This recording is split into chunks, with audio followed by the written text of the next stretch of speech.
ko sa aking nakita, kaibigan. Ang mga bata sa Negros ay kumukuluhan dyan. Wala silang makain, ang gutom tinitiis na lang.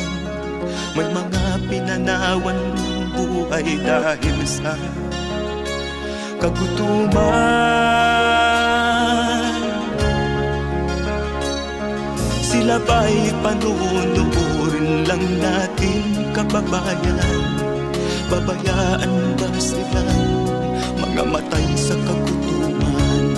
Alam kong marami pang mabubuting mamamayan.